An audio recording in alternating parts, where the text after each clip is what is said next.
Video में हमने देखा था इन्वेंट्री का मुख्तलिफ किस्म के इशू तमाम सवालों में।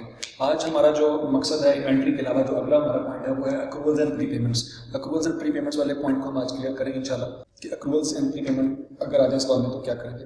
एक सिंपल जनरल रूल आपने याद रखना है कि जब भी आउटस्टैंडिंग एक्सपेंसेस होते हैं, आउटस्टैंडिंग या अक्रूड एक्सपेंसेस होते हैं, उसके बारे में मैंने आपको बताया था, ये वो एक्सपेंसेस होते हैं जो अनपेड होते हैं, जिसकी आपने पेमेंट नहीं की होती, उससे आपके एक्सपेंसेस अकाउंट डेबिट हो जाएगा और आपके पेबल अकाउंट क्रेडिट हो जाएगा। एक्सपेंसेस अकाउंट डेबिट होने का मतलब ये आपका एक्सपेंस मजीद प्लस हो जाएगा, एक्सपेंस आपका बढ़ जाएगा। ये कहाँ पे बढ़ जाएगा? आपका एसओसीए में बढ़ जाएगा, आपके ट्रायल बैलेंस में आने वाली वैल्यू में ऐड हो जाएगा। ट्रायल बैलेंस में जो एक्सपेंस की वैल्यू आ रही है उसमें ये मजीद ऐड हो जाएगा और ये क्रेडिट साइड जो है ये आपकी एसओएफपी में जाके करंट लायबिलिटी में जाके ऐड हो जाएगी। ये बात आपने जिस तरह से याद रखनी है। आउटस्टैंडिंग एक्सपेंस के बारे में ये पॉइंट बहुत अच्छी तरह से आपको क्लियर होना चाहिए। इसी तरह से एडवांस एक्सपेंस अगर आपने पे किया हुआ है, जिसको प्री पेड एक्सपेंस भी कहा जा सकता है, ठीक है जी, एडवांस एक्सपेंस है या प्री पेड एक्सपेंस है, तो इसके बारे में याद रखिएगा हमेशा। एडवांस एक्सपेंस है तो इसका मतलब आपने एक्सपेंस अगले साल का पे कर दिया है, उस सूरत में आपका एक्सपेंस जो है वो क्रेडिट हो जाएगा, एक्सपेंस आपका क्रेडिट हो जाएगा और प्री पेमेंट आपकी जो है डेबिट हो जाएगी। एक्सपेंस क्रेडिट होने का मतलब क्या है? जो ट्रायल बैलेंस में आपका जो एक्सपेंस आ रहा है उसमें से ये माइनस कर देंगे और ये चला जाएगा एसओसीए में, और जो डेबिट वैल्यू आ रही होगी आपके पास यहाँ पे, उसको हमने स्टेटमेंट ऑफ फाइनेंशियल पोजीशन में करंट एसेट्स में ऐड करके लिख देना होता है, ठीक है जी। ये एसओसीए वाला पॉइंट है, ये एसओसीए में चला जाएगा और ये एसओएफबी का पॉइंट है, ये वहाँ पे चला जाएगा। ये दो बातें अच्छी तरह से आप याद रख लें। ये मैंने आपको पिछले लेक्चर में भी बताई थी जब हमने पूरा सवाल किया था, ये मैं आपको दोबारा बता रहा हूँ, ठीक है जी। तो अब हम ये जो ट्रायल बैलेंस का क्वेश्चन है ICAP क्वेश्चन नंबर 13.2, इसमें देखते हैं कि कौन कौन से अक्रूवल्स हैं, कौन कौन से प्री पेमेंट्स हैं। There are accrued wages and salaries of 800,000। इसका मतलब ये हुआ कि जो ट्रायल बैलेंस में आपके पास वेजेस एंड सैलरीज आ रही है 61800, ये हैं कैश की पेमेंट। मतलब 61800 अगर डेबिट कॉलम में आ रही है तो मतलब साल में आपने 61800 की पेमेंट की हुई है। वेजेस एंड सैलरीज को किया हुआ डेबिट, वेजेस को किया हुआ 61800 से डेबिट और कैश को डेफिनेटली साल में आपने किया हुआ क्रेडिट। ये वो है जो कैश पेमेंट की हुई है आपने। क्या किया हुआ जी? ये कैश पेमेंट्स की हुई है, इतने में एक्चुअली आपने कैश पे कर दिया है। अब यहाँ पे वो मजीद बता रहा है there are accrued wages and salaries, मतलब 8 लाख रुपए के वेजेस काम करवा चुके हैं आप लोगों से, लेकिन आप उनको पैसे नहीं पे किए। तो ये क्या करेंगे? ये अक्रूड एक्सपेंसिव हैं आपके, इसको समझने की कोशिश करें। तो इसमें आपके वेजेस एंड सैलरीज 8 लाख रुपए से अगर हम देखें, अगर रुपीज़ इन 1000 है सारे के सारे, तो इसको भी हम 1000 में राउंड ऑफ करेंगे तो 800 आ जाएगा। तो वेजेस एंड सैलरीज एक्सपेंस 800 रुपये से डेबिट हो जाएंगे और वेजेस एंड सैलरीज पेबल 800 रुपये से क्रेडिट हो जाएंगे। अच्छा, इससे होगा क्या? इससे आपके एसओसीआई में जो ट्रायल बैलेंस की वैल्यू आ रही है आपके पास 61800, उसमें ये 800 ऐड हो जाएंगे, तो ये हो जाएगी जी 62400 और ये वाली वैल्यू जो है ये आपकी एसओएफपी में जाके करंट लायबिलिटी में ऐड हो जाएगी, ठीक है। मतलब हमारा अगर आपने यहाँ पे एंट्री पास कर लिया तो ऑटोमेटिकली आपको समझ आ जाएगी इसमें क्या करना है। तो ये याद रखिएगा कि एसओसीआई में अब 61800 की बजाय 62400 आएगा। ये अक्रूड एक्सपेंसेस की एंट्री है, ये बार बार मैं आपको बता रहा हूँ। तो अक्रूड एक्सपेंस आपको क्लियर हो जाना चाहिए। अच्छा जी, अब अगला पॉइंट सी जो पार्ट है वो देखिए जी, other operating expenses are prepaid. Prepaid का मतलब क्या है? पहले ऑपरेटिंग एक्सपेंसेस की यहाँ पे वैल्यू देख लेते हैं। अदर ऑपरेटिंग एक्सपेंस 17,700, 17,700 की वही एंट्री हुई है जी। ऑपरेटिंग एक्सपेंस डेबिट और कैश क्रेडिट 17,700 मतलब 17,700 वो है जो एक्चुअल में आपने कैश पे कर दिया है, ठीक है जी। 17,700 का कैश पे कर चुके हैं ऑलरेडी, लेकिन साल के एंड पे आपको पता चल रहा है कि 17,700 में से 300 जो है वो अगले साल का है। तो अगर अगले साल का है तो 17,700 में से 300 माइनस कर देंगे तो इस साल का हमारा एक्सपेंस आ जाएगा। तो एंट्री क्या होगी जी? प्री पेड एक्सपेंसेस या प्री पेमेंट्स इतने से जी 300 रुपये से डेबिट हो जाएंगे और अदर ऑपरेटिंग एक्सपेंसेस 300 रुपये से क्रेडिट हो जाएंगे। तो अब आपका एसओसीआई में आने वाला बैलेंस जो है 17,700 ट्रायल बैलेंस में आ रहा है, उसमें से 300 रुपये हम क्या कर देंगे? माइनस कर देंगे। तो 17,400 रुपया आपका एक्चुअल साल का खर्चा है जो एसओसीआई में आएगा, ठीक है।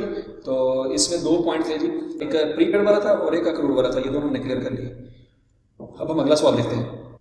अगला सवाल है जो 13.3, इसमें ट्रायल बैलेंस में हमने क्लोजिंग इन्वेंट्री की पहले एंट्री पास कर ली हुई है पिछली वीडियो में।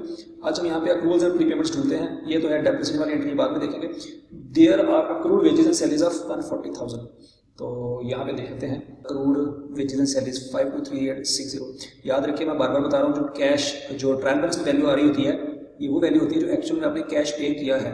तो 52,360 रुपये का आपने कैश साल में पे कर दिया था, कैश हुआ था क्रेडिट और ये कॉलम हुआ है डेबिट। ये तो वो 52,360 रुपये हैं जो आप पे कर चुके हुए हैं, लेकिन साल के एंड में पता लगा अक्रूड वेजेस है 140 रुपये के, अगर रुपीज़ 1000 को हम राउंड ऑफ कर दें तो ये मजीद खर्चा हुआ है, ये हमने एंट्री पास नहीं की थी। तो यहाँ पे हम कर लेंगे जी हेड, ये यूज़ करेंगे वेजेस एंड सैलरीज के नाम से, wages and salaries debit, expense debit होएगा और wages and salaries payable credit कर देंगे। कितने से जी 140 रुपये से, ठीक हो गया। अब 140 रुपये से क्रेडिट हो जाएगा, तो इसका मतलब है एसोसिएट में आने वाली वैल्यू में 52360 में 140 रुपये हम ऐड कर देंगे, ठीक है। ये ऐड क्यों होंगे, पिछले हमने एग्जाम्पल में देखा हुआ है, वहाँ से क्लियर कर सकते हैं।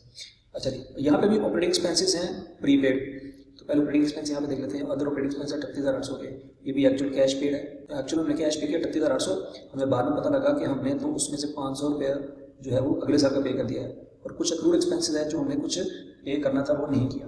तो बहरहाल इसकी एंट्री क्या हो जाएगी, डी पार्ट की एंट्री क्या हो जाएगी। अभी हमने जो एंट्री देखी थी ये सी पार्ट की थी, अभी डी पार्ट की हम एंट्री देखते हैं। तो प्रीपेड एक्सपेंसेस है, प्रीपेमेंट्स में डेबिट हो जाएंगी और ऑपरेटिंग एक्सपेंसेस क्रेडिट हो जाएंगे। कितने से भी 500 रुपये से, तो 500 रुपये से ये डेबिट और ये 500 रुपये से क्रेडिट। लेकिन साथ ही अक्रूड एक्सपेंसेस भी हैं, तो उसमें ऑपरेटिंग एक्सपेंसेस आपके डेबिट हो जाएंगे 200 रुपये से, और एक्सपेंसेस पेएबल या अक्रूड एक्सपेंसेस ये एक्सपेंसेस पेएबल 200 रुपये से क्रेडिट करते हैं, ठीक हो गया। तो हमारी एसओसी में आने वाली जो वैल्यू है 38800, 38800 तो आपकी ट्रायल बैलेंस की वैल्यू आ रही है, उसमें ये वाले 500 रुपये माइनस हो जाएंगे क्योंकि इसमें माइनस ही करना होता है, प्री पेमेंट्स वाले माइनस होते हैं, और ये वाले ऐड हो जाएंगे। इसने एसओसी में जाना होता है और इसने एसओसी में जाना होता है, तो ये ऐड हो जाएंगे, माइनस हो जाएंगे। तो 38,800 में से 500 माइनस करते हैं और 200 जमा करते हैं, तो ये 38,500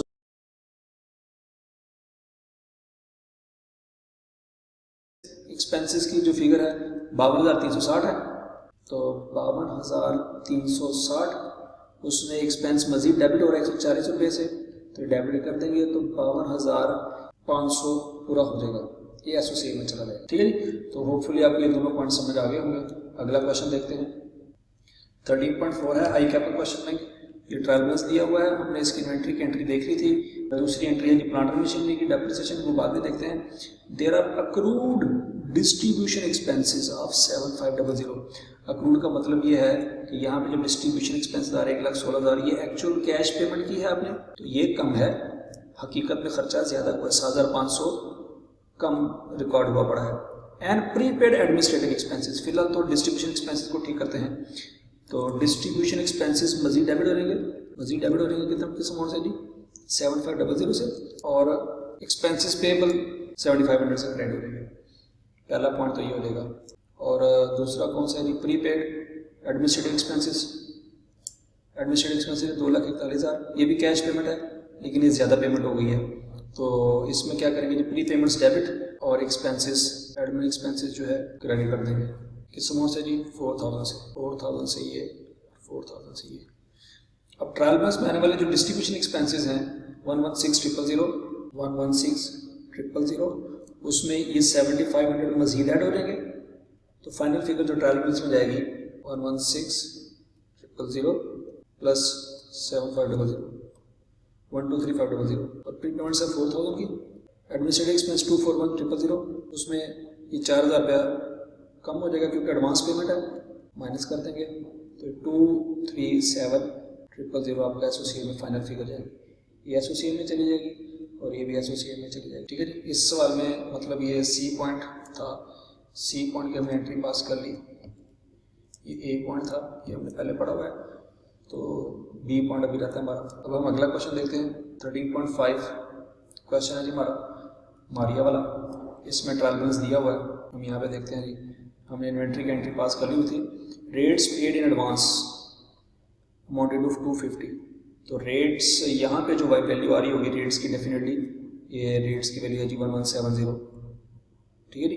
इसमें हमने अगले साल का पे कर दिया तो उसमें से माइनस करेंगे, कितना पे करिए 250, इसकी एंट्री क्या होगी, प्री पेमेंट डेबिट और रेट्स एक्सपेंस क्रेडिट, किस अमाउंट से जी 250 से। और इसके अलावा इस क्वेश्चन में कोई ऐसा पॉइंट नहीं है, तो मतलब एडवांस वाला पॉइंट, अकाउंट वाला पॉइंट क्यों नहीं है, तो इसमें यहाँ तक ही हम रहते हैं।